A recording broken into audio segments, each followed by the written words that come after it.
Jadi agenda hari ini kita menyampaikan surat kepada Bapak Kapolri ya.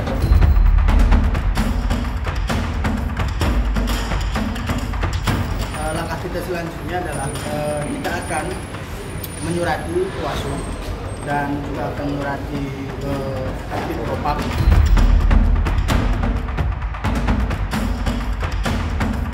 Ya kalau memang ada kontrak, dia boleh mengatakan wan prestasi kalau ada kontrak.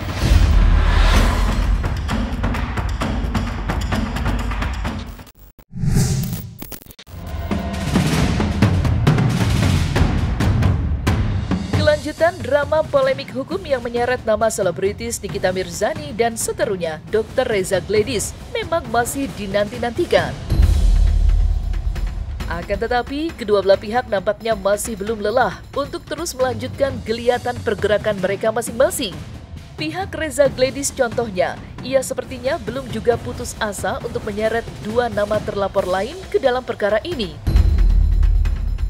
Sampai-sampai mereka diduga siap untuk membawa polemik ini ke Irwasum, Kadif Propam, hingga Komisi 3 DPR RI. Dan sebelum itu dilakukan, mereka pun telah menyurati Kepala Kepolisian Republik Indonesia. Lantas, apa sebenarnya isi surat yang mereka berikan kepada Kapolri? Serta bagaimanakah pula penjelasan pihak Reza terkait langkah hukum mereka? Jadi agenda hari ini kita menyampaikan surat kepada Bapak Kapolri ya. Tetapi surat yang kita sampaikan pada hari ini mohon nanti ditanggapi bahwa kegiatan dan agenda kami hari ini objektif ya. Kenapa kami sampaikan ini objektif? Karena berkaitan dengan hukum acara, kemudian berkaitan dengan Undang-Undang Nomor 2 Tahun 2002, berkaitan juga dengan Perkap Nomor 6 Tahun 2019. Artinya apa? Bahwa terkait laporan klien kami Dr. Reza dengan nomor 7355 yang kami anggap harus ada lebih dari 2 tersangka, dan sampai dengan sekarang terkait petunjuk jaksa kami anggap penyidik dari Dirsyber Polda Metro Jaya belum memanggil saksi O dan saksi S. Bahwa dengan perbuatan seperti itu, maka kemudian hari ini kami menyampaikan kepada Bapak Kapolri melalui surat kami untuk dilakukan gelar perkara khusus. Ya, itu berkaitan dengan Perkap Nomor 6 Tahun 2019 di pasal 33. Ya, kaitannya dengan satu, kami ingin mempertanyakan di gelar perkara khusus itu kendala apa yang dialami oleh penyidik. Ya, sehingga kemudian tidak memanggil saksi S dan saksi O. Ya silakan, itu hak. Langkah kita selanjutnya adalah kita akan menyurati Wasum dan juga akan menyurati Kadif Propam, serta juga kita akan menyurati surat perlindungan ke Komisi 3 DPR RI. Karena perlu rekan-rekan semua ketahui, di sini Direktur Reserse Kriminal Polda Metro Jaya, Bapak Roberto Pasaribu, kami anggap telah menghalang-halangi proses. Dugaan kami telah menghalang-halangi proses penyidikan terhadap perkara ini. Kenapa kami mengatakan Pak Roberto Pasaribu menghalang-halangi? Kami juga menghalangi perkara ini. Pertama, dia telah memberikan izin pencampakan terhadap handphone milik saksi O. Padahal baru 1 hari disita. Selanjutnya, berdasarkan peristiwa hukum tanggal 14 kemarin terkait BAP tambahan, semua pertanyaan itu mengarah ke saksi O dan saksi S. Maka seharusnya sebelum berkas itu dikembalikan kepada kejaksaan, Pak Roberto Pasaribu selaku pimpinan penyidik dalam perkara ini mengambil keterangan tambahan dari saksi O dan saksi S. Baru setelah itu dikembalikan berkas kepada kejaksaan atau tapi faktanya kita lihat tidak ada panggilan tersebut. Tidak ada keterangan tambahan tersebut, tapi berkas sudah dikembalikan kepada penuntut umum. Maka dari itu, kami akan melaporkan ini ke Propam, melaporkan ke Irwasum, dan meminta rapat dengan pendapat ke Komisi 3 DPR RI. Kasus dugaan pemerasan, pemaksaan, serta tindak pencucian uang yang dilayangkan oleh Reza Gladys terhadap Nikita memang bergulir panjang tak bertepi. Apalagi sudah berjalan lebih dari 2 bulan masa penahanan Nikita Mirzani, berkas perkara belum juga P21. Apa yang sebenarnya terjadi di belakang layar? Hingga kini belum ada yang tahu. Namun yang pasti, kasus ini telah mencuri perhatian orang banyak, termasuk seteru Nikita, yakni Rasman Arif Nasution. Lantas, seperti apa Rasman menanggapi perkara ini?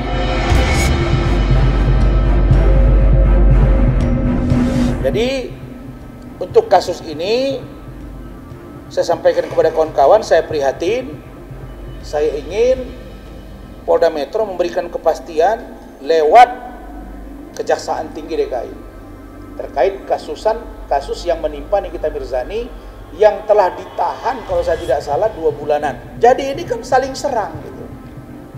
NM menyerang, Reza Gladys menyerang. Reza Gladys katanya akan dipanggil karena sudah dilaporkan. Nah, yang dari awal saya katakan itu. Jadi untuk membuka keruatan skincare ini, dalam hal ini 2 orang yang berseteru ini, Reza Gladys dengan NN, membawa nama-nama lain, ya harus memang diproses secara utuh. Tapi jangan lupa, siapa yang melakukan laporan pertama sehingga dia menjadi tersangka dan ditahan, itulah duluan diproses. Jangan saling tunggu. Kalau saling tunggu, nanti kasusnya menjadi lama untuk selesai. Dan ini akan menimbulkan pertanyaan, ada apa sebenarnya dengan institusi Polri, Metro Jaksel dengan Polda Metro Jaya Jakarta. Di lain sisi, pihak Nikita Mirzani sendiri pun sudah pula mengambil langkah hukum. Ia melalui sang kuasa hukum Fahmi Bahmid, Nikita dikabarkan akan segera mendaftarkan gugatan perdata terhadap Reza Gladys atau Bah Mufid serta beberapa institusi negara. Langkah itu dilakukan pihak Nikita lantaran merasa persoalan ini merupakan polemik perdata yang dipaksakan menjadi pidana. Dan lewat gugatan itu, Nikita pun berusaha untuk menguji bahwa yang ia lakukan adalah kerjasama bisnis, bukan memeras apalagi memaksa. Lantas mungkinkah pihak Reza Gladys kini dibuat gentar? Serta bagaimanakah pula Reza menyikapi gugatan itu? Ya kalau memang ada kontrak, dia boleh mengatakan wan prestasi kalau ada kontrak.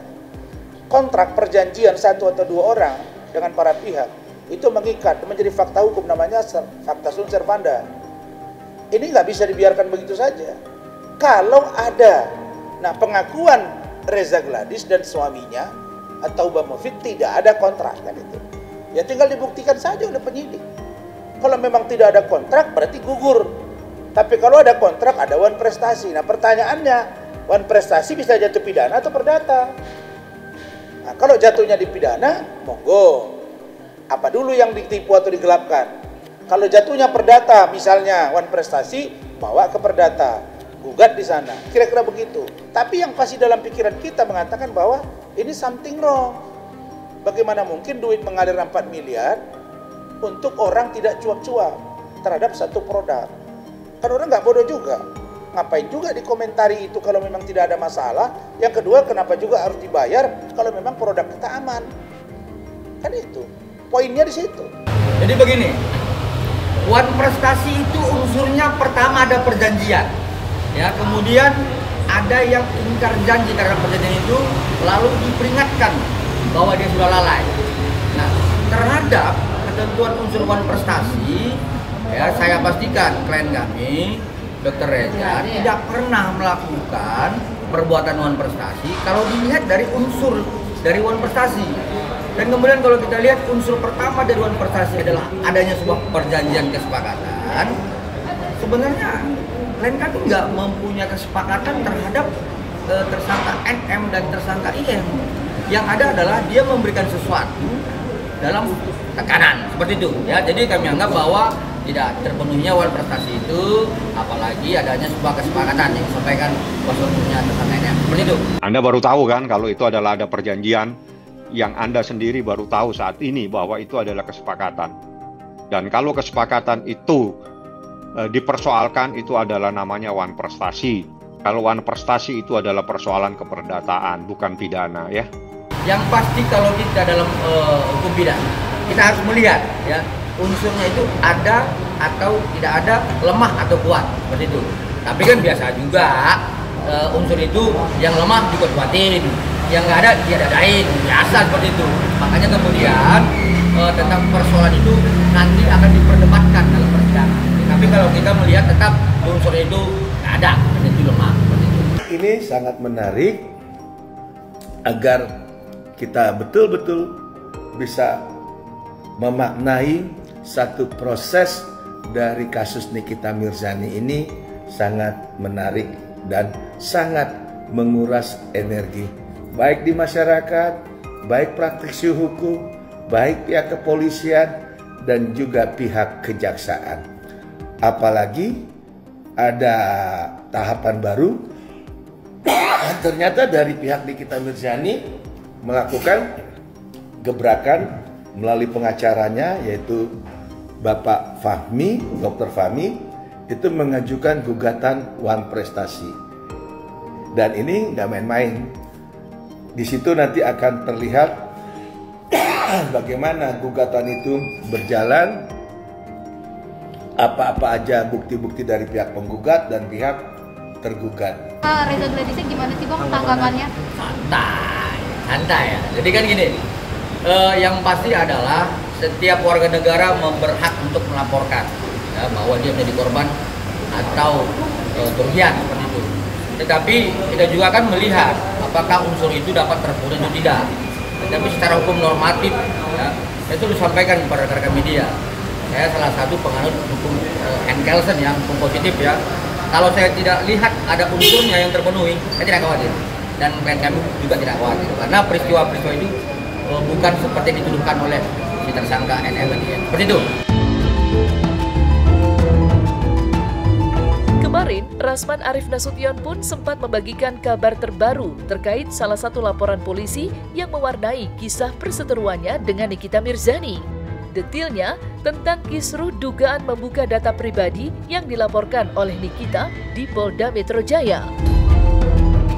Dalam hal ini, Rasman mengaku dirinya telah menerima surat pemberitahuan penghentian penyelidikan, yang artinya apa yang dilaporkan Nikita tidak termasuk dalam kategori pelanggaran hukum.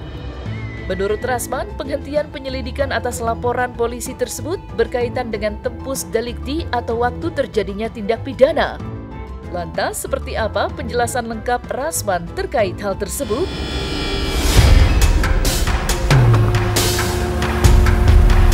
Saya sudah menerima surat penghentian, surat pemberitahuan penghentian surat pemberitahuan penghentian penyelidikan atas laporan polisi saudari Nikita Mirzani terhadap saya di Polda Metro Jaya, dugaan membuka data pribadi.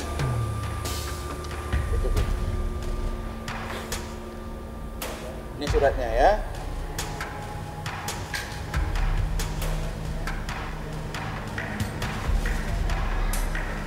Cukup ya.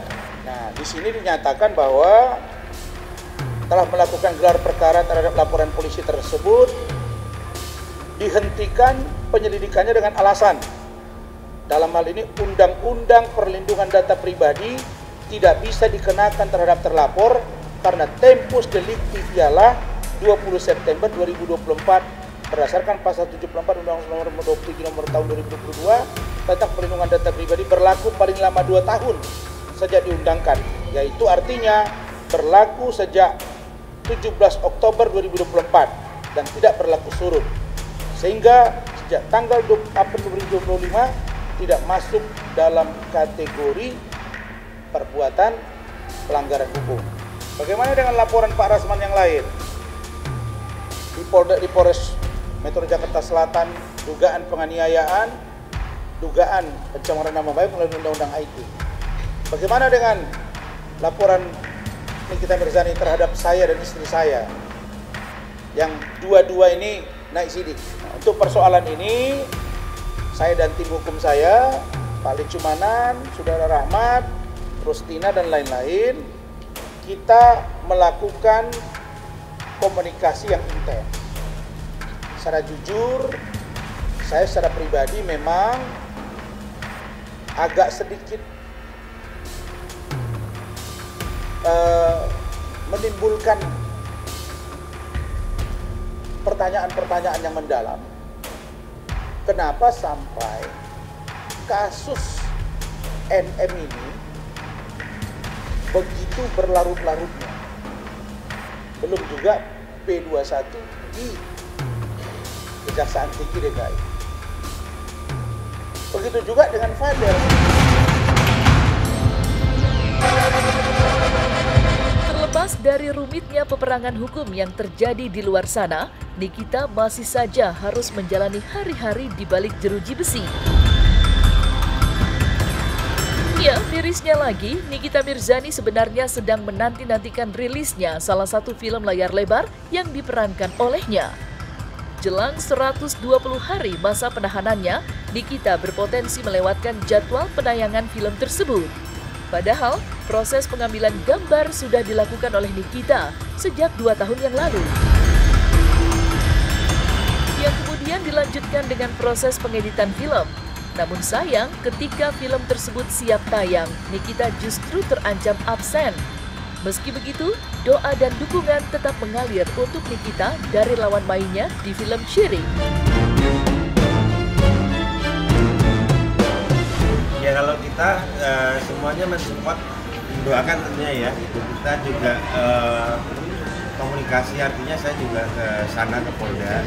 Semua kita bicarakan untuk supaya nanti Mbak Nikita bisa ikut support film kita, itu semoga cepat keluar juga.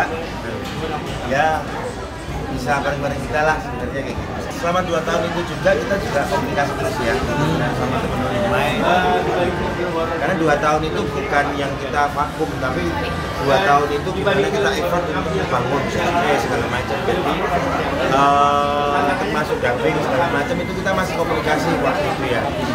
Selama setahun kita terkomunikasi, mau rilis komunikasi.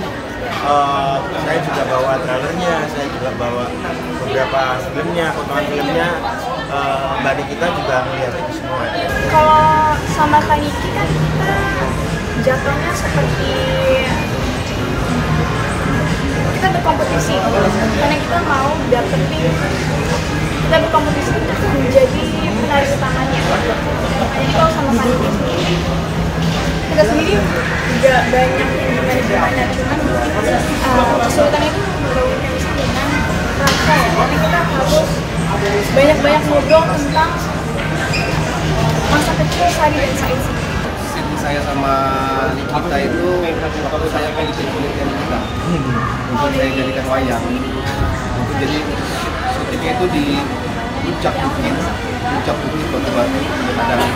Ada prinsip yang kuning, ada rombongan di dalam mengantar ibunya Nikita yang saya bikin pelan-pelan dengan tumbang, dengan kehusuan, dan saya nggak beradu dialog, nggak beradu karena saat itu keadaannya ceritanya si kamu Nikita ini sudah meninggal ya Mas ya? Sudah meninggal. Jadi saya bikin dari wayang mungkin kulitnya Nikita lah.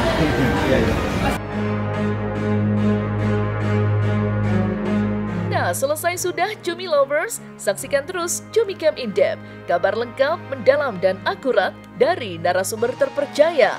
Dan jangan lupa untuk like, subscribe dan juga share channel YouTube Cumi Cumi.